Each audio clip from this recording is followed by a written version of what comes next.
गुरुर्ब्रह्मा गुरुर्विष्णू गुरुर्देवो महेश्वरः गुरुः साक्षात परब्रह्म तस्मै श्री गुरवे नमः. रसिक श्रोत्यांच्या चरणी सादर नमस्कार. आजची ही आपली 42वी कथा. मुक्कामाने पैठण मागे पडत होते. प्रवरा नदीवरून येणारे थंड वारे अंगावर शहारे आणत होते. सूर्य मावळतीला झुकला होता. अंधाराचे साम्राज्य हळूहळू पसरू लागले होते. पण गावची वेस काही दिसत नव्हती. वाटेत आपण फारच रमत गमत आलो की काय अशी शंका निवृत्तीला आली. त्याने ज्ञानदेवाला विचारले, ज्ञाना, गाव वेस तर दिसत नाही व अंधार तर पडत चालला आहे. मुक्काम कुठे करावयाचा? पाय लवकर उचलावयास पाहिजेत. सोपान म्हणाला, दादा, मी धावत जाऊन पाहू का? मुक्ता म्हणाली, पहा बरं. सोपाना पळत जातो. थोड्या अंतरावर गेल्यावर त्याला कसला तरी एक पांढरा घुमट दिसतो. तो लांबूनच ओरडून सांगतो, दादा, इकडे कसले तरी देऊळ आहे. निवृत्ती म्हणाला, बरं झालं, काहीतरी अंग टाकायला जागा झाली. सगळे जवळ जातात तो त्यांना दिसते की ती एक मशीद आहे. अंधार पडल्याने मशिदीतील फकीर झोपण्याच्या तयारीत होते. मुक्ता म्हणाली, निवृत्तीदा, हे कसले देऊळ आहे? निवृत्ती म्हणाला, मुक्ता, हिला मशीद म्हणतात. मुसलमान लोकांचे हे प्रार्थना मंदिरच आहे. येथे ते लोक त्यांच्या देवाला प्रार्थना करण्याला येतात. त्यांच्या देवाला ते अल्ला म्हणून हाक मारतात. ज्ञाना, दरवाजा ठोठव, म्हणजे दार उघडेल कोणीतरी. ज्ञानदेव दरवाजावर थाप मारतो. थोड्या वेळाने दार उघडले जाते. फकीर विचारतो, कौन है जी आप लोग? ज्ञानदेव सांगतो, आम्ही हिंदू आहोत. ही माझी बहीण, हा माझा धाकटा भाऊ व हा माझा मोठा भाऊ. आम्हाला इथे रात्रभर विश्रांती घेण्यासाठी जागा पाहिजे. सकाळ झाली की आम्ही जाऊ. गाव येथून दूर दिसते म्हणून तुम्हाला त्रास दिला, माफ करा. फकीर म्हणतो, नहीं भाई नहीं, हम लोग काफर लोगों को मस्जिद में आने नहीं देते. ज्ञानदेव म्हणाला, काय येऊ देत नाही? हिंदू म्हणजे माणसेच आहेत ना. फकीर म्हणाला, हाँ, वो सब ठीक है, लेकिन हमारा रिवाज है वैसा. ज्ञानदेव म्हणाला, अहो, रिवाज कसला? तुमची मशीद ही जमिनीवर बांधलेली आहे. जमीन सर्व ठिकाणी सारखीच आहे. मग तुम्हाला आत घेण्यास हरकत कसली आहे आम्हाला? फकीर म्हणाला, पर बेटा, वो जमीन पर तो हमारी मस्जिद है ना. ज्ञानदेव म्हणाला, ही मशीद बांधून किती वर्षे झाली हो? फकीर म्हणाला, हो गए होंगे कुछ 10-12 साल. ज्ञानदेव म्हणाला, ही जमीन कोणाकडून विकत घेतली मशीद बांधायला? फकीर म्हणाला, गाव के एक हिंदू से ही ली है. ज्ञानदेव म्हणाला, अहो फकीर बाबा, हिंदूंच्यांकडून जमीन घेतलेली चालते. त्यावर केवळ मशीद बांधल्यावर फक्त एका रात्रीपुरते राहण्याचा हिंदूंना अधिकार नाही. ही गोष्ट आश्चर्याचीच आहे, नाही का? फकीर म्हणाला, हाँ भाई हाँ, कुछ भी हो, लेकिन हम तुम्हें अंदर आने नहीं देंगे. ज्ञानदेव म्हणाला, फकीर बाबा, मशीद म्हणजे तुमचे मंदिरच आहे ना? फकीर म्हणाला, हाँ है. ज्ञानदेव म्हणाला, मग मंदिरात येण्याला कोणालाही मज्जा असता कामा नये, तेव्हा आम्ही आत येणारच. फकीर म्हणाला, नहीं, तुम लोग अंदर नहीं आ सकते. ज्ञानदेव म्हणाला, ही मशीद कोणाच्या मालकीची आहे? फकीर म्हणाला, ऐसी तो ये सबकी होती है. सब मुसलमान यहाँ आते हैं, मैं तो उसे संभालने वाला हूँ. ज्ञानदेव म्हणाला, ठीक आहे दादा, आपण मशिदीलाच विचारू की आम्ही आत येऊ शकतो की नाही. फकीर बाबा, चालेल का? फकीर मनात म्हणाला, मुले वेडी दिसतात. मशीद कधी बोलेल का? मशीद बोलणार नाही व आपोआपच बलाटळेल. फकीर म्हणाला, हाँ बच्चा, पूछ ले मस्जिद को. अगर उसने हाँ कर दिया तो मैं उस पर क्या कह सकता हूँ, पूछ ले. ज्ञानदेवाने मशिदीच्या भिंतीला हात लावला व विचारले, मशिदे, तू तर परमेश्वराचे निवासस्थान आहे. आम्ही तर परमेश्वराचीच मुले आहोत. मग तू आम्हाला आई या नात्याने आश्रय देणार नाहीच काय? तू मोठ्याने बोलून उत्तर दे. आणि काय आश्चर्य, मशिदीने आवाज दिला. मशीद म्हणाली, फकीरा, तुम इन बच्चों को अंदर जाने दो, उन्हें मना मत करो. मशिदीचा तो धीरगंभीर आवाज ऐकून फकीराची गाळण उडाली. त्याने हात जोडून सर्वांची क्षमा मागितली. फकीर म्हणाला, तोबा, हम तो एक बड़ा गुनाह कर रहे थे. हमें मालूम नहीं था कि आप अल्लाह के फरिश्ते हो. तोबा, आइए अंदर आइए. ज्ञानदेवादी भावंडे आत गेली. त्यांनी कोपऱ्यात घोंगडी टाकली व त्यावर बसले. फकीराने दिवा आणला व त्या उजेडात चौघांचीही चेहरी न्याहाळली व त्यांच्या शेजारी बसला. ज्ञानदेवाने बाहेर जाऊन महिष राजाला थोपटले. त्याच्यापुढे गवताचा भारा टाकला. फकीर म्हणाला, बेटा, तोबा, अब हम आपको क्या पुकारे, ये भी हमें समझ में नहीं आता. बेटा करके पुकारूं तो आप सब मेरे बच्चों के तरह हो तो है, लेकिन आप ज्ञान से बहुत बड़े हैं. कुछ भी हो, लेकिन आप हमें कुछ बताओ कि आपने जो पाया है वो मैं कैसे पालूं. ज्ञानदेव म्हणाला, बाबा, हिंदू मुसलमान भेद करू नका. आम्ही सगुणाची उपासना करतो म्हणून आमच्या मंदिरात देवाच्या मूर्ती असतात. तुम्ही निर्गुणाची उपासना करता म्हणून तुमच्या मशिदीत मूर्ती नसतात. एवढाच फरक आहे. तुमचा देव आकाशात आहे तसा आमचा देव सगळीकडे आहे. अहो, सर्व धर्माची तत्वे सारखीच आहेत. व्यक्ती तितक्या प्रकृती. या नात्याने ज्यांनी ज्यांनी धर्माची तत्त्वे प्रतिपादन केली आणि धर्मसंस्थापक झाले त्यांनी परिस्थिती, काळाची गरज वगैरेचा विचार करून काही फेरबदल केले असतील एवढेच. एकूण आपण सर्व सारखेच आहोत व एकाच परमेश्वराची मुले आहोत म्हणून कोणीही कुठेही जावे, कोणी कोणाला मज्जाव करू नये. सर्व झोपली. पहाटे उठून ज्ञानदेवादी भावंडांनी पुढील प्रवासाला सुरुवात केली. निवृत्ती ज्ञानदेव सोपान मुक्ताबाई महिषराज पाचवा हळूहळू येई. मशीद सोडली तेव्हा तेथील फकीर झोपलेला होता. त्याला जाग येऊ नये म्हणून मुलांनी आवाज न करता आवरले व ती चौघे बाहेर पडली. घटकाभराचा प्रवास झाला होता. प्रवरेवरून येणारे वारे आता चांगलेच गार वाटत होते. पूर्व क्षितिजावर लाली पसरली होती. सूर्यदेवाची कोवळी किरणे पाठीवर घेत सर्वजण शांतपणे चालत होते. ज्ञानदेव विचाराच्या तंद्रीत पुढे गेला होता. निवृत्तीही ज्ञानदेवाच्या मागे 25-30 पावले होता. निवृत्तीही स्वतःच्या विचारात होता. सोपानमुक्ता दोघेही कोणत्या तरी विषयावर चर्चा करीत होती. त्यामुळे निवृत्तीपेक्षा ती दोघेही 25-1 पावले मागेच होती व त्यांच्या मागे महिषराज चालत येत होता. निवृत्ती विचारात गढला होता. पैठणचे काम झाले होते. शुद्धीपत्राने प्रश्न सुटला होता.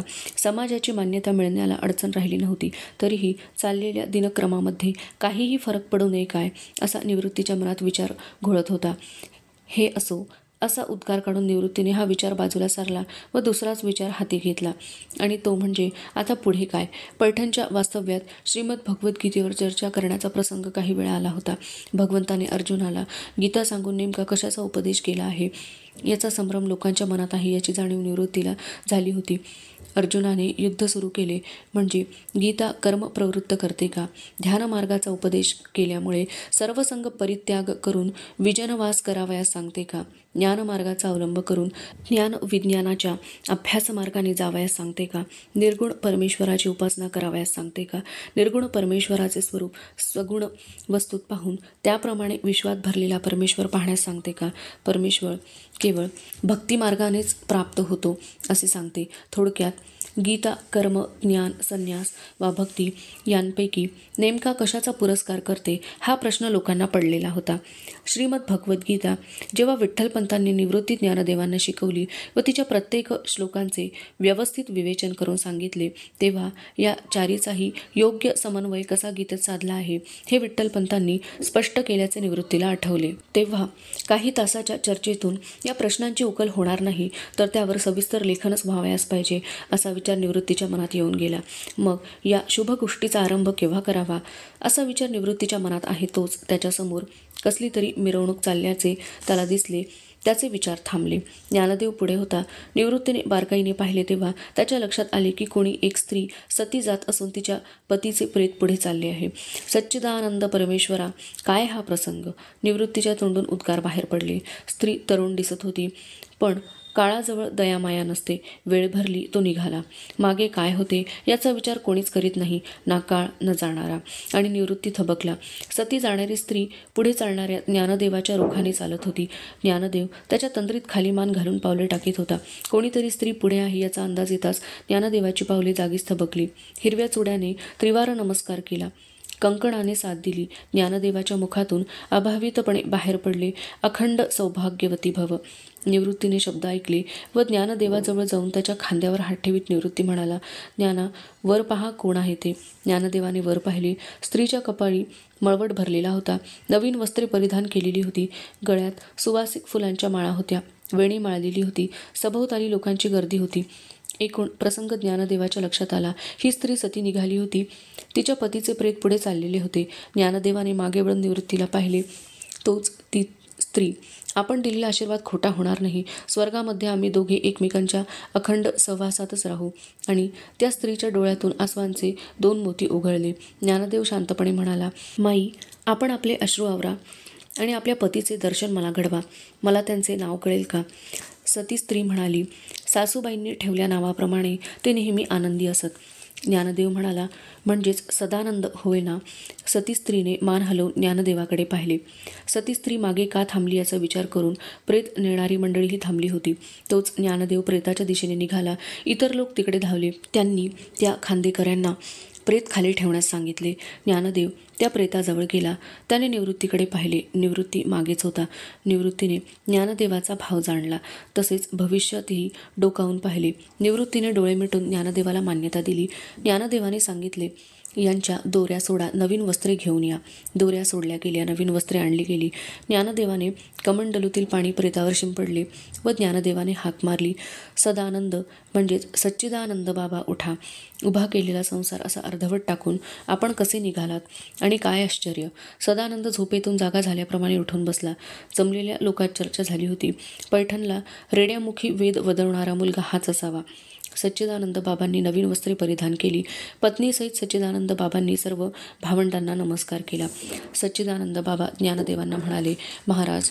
ज्ञानदेव म्हणाला, सच्चिदानंद, आपण वयाने मोठे आहात, आम्ही भावंडे तुम्हापेक्षा लहान आहोत, तेव्हा आम्हाला नावानेच हाक मारावी. हे माझे मोठे बंधू निवृत्तीनाथ, या देहाला ज्ञानदेव म्हणतात. हा धाकटा बंधू सोपान व ही आमची बहीण मुक्ताबाई. सच्चिदानंद म्हणाले, ज्ञानदेवा, आपण मला नवा जन्म दिलात. खरे म्हणजे माझा संसार संपला आहे. आता मी आपली सेवा करून जीवनाचे सार्थक करून घ्यावे म्हणतो. आपण माझा शिष्य म्हणून स्वीकार करावा. ज्ञानदेव म्हणाले, सच्चिदानंद, परमेश्वराचे कार्य राहिले आहे म्हणून त्याने तुम्हाला पुन्हा चैतन्य दिले, मी नव्हे. शिवाय संसार सोडून परमार्थ होतो हे जरी आपण समजता ते बरोबर नाही. आपणासाठी जीवनाची होळी करणाऱ्या या सतीला आपण सुख द्यावे, सुखाने संसार करावा, त्यात अलिप्तपणे राहून परमार्थ करावा. तेव्हा आपण आता घरी जा, पुढील पक्षामध्ये भेटा, मग आपण बोलू. ज्ञानदेवाच्या जय जयकाराचा एक आवाज उठला. ज्ञानदेवांनी हाताने सर्वांना शांत केले. सदानंद गावचे कुलकर्णी होते. मध्यान्ह होण्याचा समय होता. सदानंदांनी जमलेल्या मंडळींना तेथेच नदीकाठी स्वयंपाक करावयास सांगितला. लोक तयारीला लागले. विठ्ठलाच्या नामघोषात ज्ञानदेवाने कीर्तन केले. संसार व परमार्थ याची योग्य सांगड गीतेत कशी घातली आहे याचे सुरेख विवेचन ज्ञानदेवांनी केले. लोक देहभान हरपून ऐकत होते. कीर्तन संपले. पत्रावळी मांडण्यात आल्या. दुःखाचे परिवर्तन आनंदात झाले. सदानंदाच्या 12व्याला जेवण्याऐवजी मंडळींना सच्चिदानंद बारशाचे जेवण मिळाल्यासारखे झाले. आता परत जातानाही लोकांच्या डोळ्यात अश्रू होते, पण ते आनंदाचे होते. ज्ञानदेवादी भावंडांचा लोकांनी पुन्हा जय जयकार केला. श्री निवृत्तीनाथ महाराज की जय, श्री ज्ञानदेव महाराज की जय. निवृत्ती, ज्ञानदेव, सोपान, मुक्ताबाई चौघेही मोहिनी राजाच्या मंदिरात हात जोडून उभी होती. मोहिनी राजाचे रूप पाहून ज्ञानदेवाला विठ्ठलपंतांनी सांगितलेली भागवतातील कथा आठवली. ज्ञानदेवांनी मुक्ताकडे पाहिले व विचारले, मुक्ता, मोहिनी राज हा कोणता अवतार आहे हे आठवलं? मुक्ता म्हणाली, ज्ञानदा, आठवलं. भागवतात ही कथा आली आहे. समुद्र मंथनाच्या वेळी क्षीरसागरातून एकामागून एक रत्ने निघू लागली व देव ती घेऊ लागले. तेव्हा दानवांनी तक्रार केली. तेव्हा असे ठरले की जशी क्रमाने निघतील त्यातील एक देवांनी आणि दुसरे दानवांनी घ्यावे. अशी वाटणी करण्याचे ठरल्यावर अमृत निघाले. ते दानवांना मिळाले. अमृत पिण्यासाठी दानवांमध्ये भांडणे लागली. शिवाय देवांनाही अमृत हवे होते. त्यामुळे अमृतासाठी देव दानवांमध्ये भांडणे सुरू झाली. तेव्हा दानवांना अमृत मिळू नये म्हणून भगवान विष्णूने मोहिनीचे रूप घेऊन अमृतकुंभ दानवांकडून काढून घेतला. मोहिनीने एका बाजूला देवांना व दुसऱ्या बाजूला दानवांना ओळीने बसवले व ती वाटप करू लागली. पण मोहिनीने अमृताचे वाटप देवांना व मदिरेचे वाटप दानवांना केले. मोहिनीची ही चलाखी राहुकेतू या दैत्यांच्या लक्षात आली म्हणून ते दोघे देवांची रूपे घेऊन देवांच्या ओळीत येऊन बसले. ही गोष्ट चंद्र व सूर्य यांच्या लक्षात आली. मोहिनीने अमृताचे वाटप राहू व केतू यांना केले होते. अमृताचा घोट घेत असताना चंद्र, सूर्याने मोहिनीला ही गोष्ट लक्षात आणून दिली. तेव्हा भगवान विष्णुरूपी मोहिनीने सुदर्शन चक्राच्या साह्याने राहू केतूची शिरे धडावेगळी केली. हीच कथा ना दादा. सोपान म्हणाला, मुक्ता, अगदी बरोबर आहे. मला सुद्धा आठवते ही कथा. ज्ञानदेवाने दोघांकडे पाहून स्मित केले. तोवर बरीच ब्राह्मण मंडळी देवळात आली होती. तशीच काही गावातील प्रतिष्ठित मंडळीही तिथे आली होती. दर्शनेच्छू लोकांनी देऊळ भरून गेलेले पाहून देवासमोर उभी असलेली ही चारही भावंडे बाजूला होऊन एका कोपऱ्यात उभी राहिली. मंडळींनी मोहिनी राजाचे दर्शन घेतले व ती या भावंडांकडे वळली. वयोवृद्ध मंडळी पुढे होऊन ज्ञानदेवादी भावंडांना नमस्कार करू लागली. तेव्हा मागे सरत निवृत्ती ज्ञानदेव म्हणाले, अहो, हे काय? आपण तर अधर्मच करीत आहात. वयाने मोठ्या असलेल्याने वयाने लहान असलेल्यांना नमस्कार करू नये ना? मग हे विपरीत करून आम्हास लाजवत आहात. असे म्हणून निवृत्ती वगैरे चारही भावंडे त्या ब्राह्मणांच्या पाया पडू लागली. तेव्हा पुढील व्यक्तीनीच त्यांना वरचेवर उठवीत म्हणले, आपण आम्हापेक्षा निश्चितच वयाने लहान आहात, पण ज्ञानाने आपली उंची आम्हापेक्षा फारच मोठी आहे. आम्ही त्या मोठेपणाला नमस्कार करीत आहोत. निवृत्ती ज्ञानदेवांनी ओळखले की हे सर्व लोक विद्वान आहेत, धर्मज्ञही असले पाहिजेत. निवृत्ती म्हणाला, आपल्या भेटीमुळे आम्हाला आनंद झाला. आपल्यासारख्या ज्ञानवृद्ध तपवृद्धांचा आशीर्वादच आम्हाला खरे सुख देतो. त्यातील एक जण पुढे येऊन म्हणाला, आम्ही ऐकले आहे की आपण पैठण मुक्कामी काही प्रवचने केली होती. काही लोकांशी श्रीगीतेवर चर्चाही केली. आम्हीही गीतेचे अभ्यासक आहोत, पण अजूनही आम्हाला संभ्रमात टाकणारी काही वचने आहेत. तेव्हा आम्ही आपणाला अशी विनंती करतो की आपण आम्हाला संपूर्ण गीता विवेचनाने विशद करून सांगावी. निवृत्ती म्हणाला, आपली उत्सुकता व ज्ञानाची तळमळ पाहून असे वाटते की येथे ज्ञानयज्ञ सुरू करावा. संपूर्ण गीतेवर टीकात्मक विवेचन करावे. तोच दुसरा ब्राह्मण म्हणाला, होय, ही गोष्ट फारच चांगली होईल. शिवाय मी एक गोष्ट सुचवू इच्छितो की गीता ही एकदा ऐकून समजूनसुद्धा पूर्णपणे समजली असे नाही व ऐकलेले विवेचनही लक्षात राहील असेही नाही. तर आम्ही ते लिहून घेण्याची व्यवस्था केली तर म्हणजे कायमपणाने त्याचा उपयोग वारंवार करता येईल. शिवाय ज्यांना या ज्ञानयज्ञाला हजर राहता येणार नाही त्यांच्यासाठीही त्याचा उपयोग होईल. निवृत्ती म्हणाला, ही कल्पना चांगली आहे. ज्ञाना, हे काम तुझ्याकडून होईल. ज्ञानदेव म्हणाला, गुरुदेव, आपल्या कृपाशीर्वादाने सर्व काही शक्य होईल, तेव्हा आपण फक्त आज्ञा करावी. निवृत्ती म्हणाला, सज्जन हो, मला वाटते आता येणारी जी प्रतिपदा आहे त्यावेळीच या ज्ञानयज्ञाला सुरुवात करावी. ज्ञानेश्वर श्री गीतेवर ओवीबद्ध टीका करून त्याचे विवेचनही करेल. मला वाटते दुपारच्या भोजनानंतर सुरुवात करावी.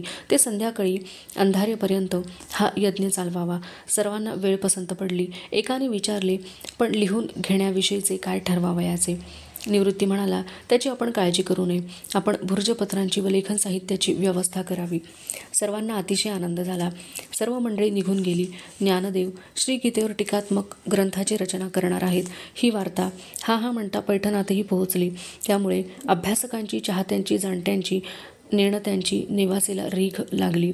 कोणाला ज्ञानप्राप्तीची आस होती, कोणाला केवळ ऐकायला मिळेल असे वाटत होते, कोणी या अपूर्व बालकांना पाहण्याची इच्छा म्हणून आले होते, कोणी गोंधळलेले, काही मार्ग सापडेल ही आशा धरून आले होते. गीतेच्या भाषेत सांगावयाचे म्हणजे आर्त, जिज्ञासू, अर्थार्थी व ज्ञानी असे चारही प्रकार येथे जमले होते. नेवासे गावाला जत्रेचे रूप आले होते. मोहिनी राजाचा सभामंडप पुरा पडणे शक्य नव्हते, म्हणून देवळाबाहेर एक स्वतंत्र मंडप उभा करण्यात आला. तेथे एक शिलास्तंभ होता. त्याला लागूनच व्यासपीठ उभे करण्यात आले. शेजारीच ज्ञानदेवादी भावंडांचे निवासस्थान उभे करण्यात आले. सांगितल्या दिवशी सच्चिदानंदांनी ज्ञानदेवादी भावंडांच्या बैठकीत प्रवेश केला. त्यांनी सर्व भावंडांना नमस्कार केला. निवृत्ती म्हणाला, सच्चिदानंद बाबा, आपण आलात हे फारच बरे झाले. ज्ञानदेव श्रीगीतेवर टीकात्मक ग्रंथाची रचना करणार आहे. लेखन साहित्याची तयारी झालेली आहे. तुम्हाला लेखकाचे काम करावयाचे आहे. तुमची इच्छा आहे ना? सच्चिदानंद म्हणाले, गुरुदेव, आपण आज्ञा करावी व मी ती पाळावी. आता हा देह केवळ आपल्या सेवेलाच वाहिलेला आहे. मग या अपूर्व ग्रंथाचे लेखनाचे काम देऊन आपण मला गुरुदेवांची सेवा करण्याची उत्तम संधी दिलीत, हेच माझे भाग्य. कामात कसूर होणार नाही. आपण सेवा गोड मानून घ्यावी हीच विनंती. प्रतिपदेचा दिवस उद्यावर येऊन ठेपला होता. ज्ञानदेव निवृत्तीनाथांनी श्रीगीतेवर टीका लिहिण्याची आज्ञा दिल्यापासूनच फारच अंतर्मुख झालेला होता. विठ्ठलपंतांनी सांगितलेले स्पष्टीकरण, विठ्ठलपंत, निवृत्ती यांच्याबरोबर झालेल्या चर्चा, श्रीगीतेवरील भाष्यकारांच्या टीका यांची उजळणी ज्ञानदेवाच्या मनात चालू झाली होती. ते प्रसंग, ती चित्रे त्यांच्या डोळ्यासमोरून सरकत होती. ते शब्द त्याच्या कानात घुमत होते. त्याच्या शारीरिक क्रिया यांत्रिकपणे चाललेल्या होत्या. मुक्तासोपान त्याची तंत्री न मोडेल याचा विचार करून त्याला हवे नको ते पाहत होते. हळूहळू हा सर्व कल्लोळ शांत झाला. सर्व जलसंपत्ती सामावून सागर जसा शांत होतो तसे या उसळलेल्या साऱ्या विचारांना स्वतःमध्ये साठवून ज्ञानदेव शांत झाला. उद्याच्या प्रवचनासाठी तयार झाला. धन्यवाद.